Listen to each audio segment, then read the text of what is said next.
What's up, my fellow Eagles? Welcome back to another episode of the Avion. I'm Kyle Navarro. And I'm Chloe Kristovich. We hope you enjoyed your 3-day weekend and are looking forward to the holiday break coming up. What are you looking forward to, Kyle?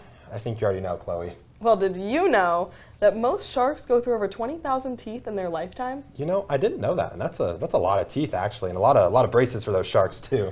Well, now that you mentioned bracing, let's go to our resident weather wizard, Danielle, to see if we need to brace for another cold front.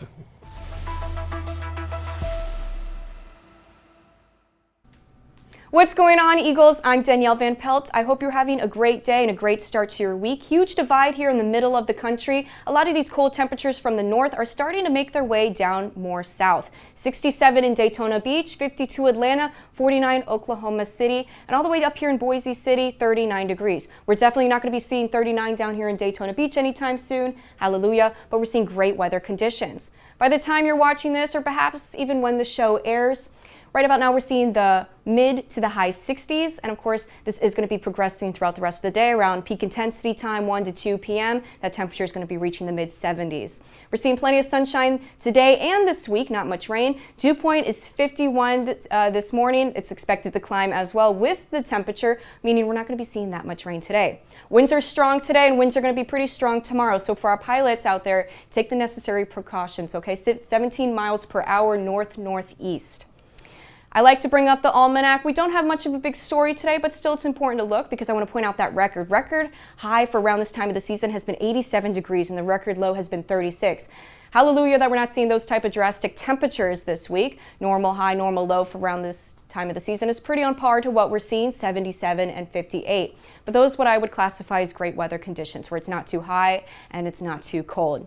But the overall picture for this week, we got a lot of talk about great weather conditions like I've been saying. Lows, of course, are in the mid to the high 60s. Highs are going to be into those low to mid 70s. And as we approach closer to the weekend, we're going to see the high 70s. Plenty of sunshine, like I said earlier, and a lot of cloud coverage, but no rain.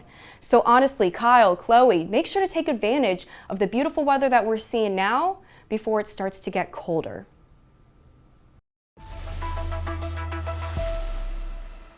Thanks, Danielle. It looks like there's not too much to worry about. Yeah, good thing we don't have to stay on our toes for a blizzard or anything. Speaking of staying on our toes, let's hear from Dominic about what campus has for us this week. Hey Eagles, I hope everyone had a great long Veterans Day weekend. Even with Thanksgiving just around the corner, there are still many different events going on around campus this week.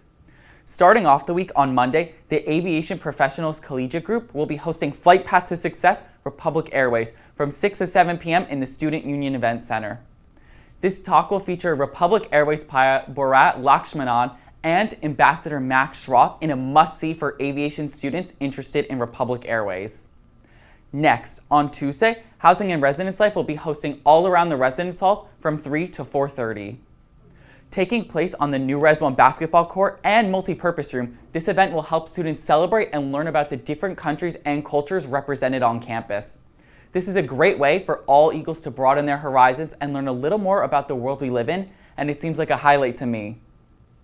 Lastly, on Wednesday night from 6 to 10, the Intramural and Recreational Sports Department of Embry-Riddle will be hosting an intramural soccer tournament on the Richard Petty soccer field. This is a great way for any Eagle to show their competitive side and sportsmanship spirit while competing in a fun tournament. For more information on how to play, be sure to reach out to the Department of Athletics. With all that being said, I hope everyone has a great week. What are you guys looking forward to, Kyle and Chloe? You know what? I love intramural sports, so much so that I would break my foot for them. How about you, Kyle? You know, I can't say the same. I do love intramural sports, but not that much. But I'll definitely be cheering for the Navy intramural soccer team. Maybe I'll stay off the soccer field for this one, but I'll try and get out there to sport. It's probably a good plan. But let's pivot over to our aviation industry. Let's hear from Salim about our aviation industry's latest. Salim, over to you. Flying cars, an act of fiction or reality. Thanks to the current update from the FAA, this common staple of science fiction might soon become as commonplace as airplanes. According to Joe Ben Verver, CEO of Joe Aviation, the urban air mobility eVTOL that they are developing is about 84% complete when it comes to acquiring Stage 3 aircraft certifications. What this means is that they are currently working through the final rounds of trial testing before advancing onto mass production and on-site testing. This tracks with Joby's current goal to launch commercial UAM passenger flights by 2025. This would mean that soon enough we could have flying rotorcraft deliver people from building to building in major cities like New York, Miami, and other locations in just a few short years. Here's something that the advent of flying cars on the verge of realization. And for more industry news, make sure to follow the Avion. Thanks, Salim. I know I would enjoy a nice flying car once I graduate. You know what? I would too. And Salim's right. Not only do we have industry updates, we've got weekly sports updates. David, over to you. Good morning, everyone. I'm rookie sports reporter David Allgood, back with your dose of Embry-Riddle athletics. The fall season is coming to a close this week for our Eagles men's and women's cross-country teams as they head off to Joplin, Missouri and compete at the Division II Nationals. Women's volleyball will finish their season taking on Rollins, followed by number 2 ranked Tampa. They will be hosting senior night on Saturday as the season closes against Florida Southern. As the weather gets relatively cooler here in Daytona, don't forget that the Embry-Riddle men's hockey team has their last home game this Friday against Lynn University before taking a break until January. Basketball is officially here to stay with some exciting games for both the Eagles men's and women's teams, with the men's team starting the action tonight against Spring Hill and hitting the road to play Flagler on Thursday night.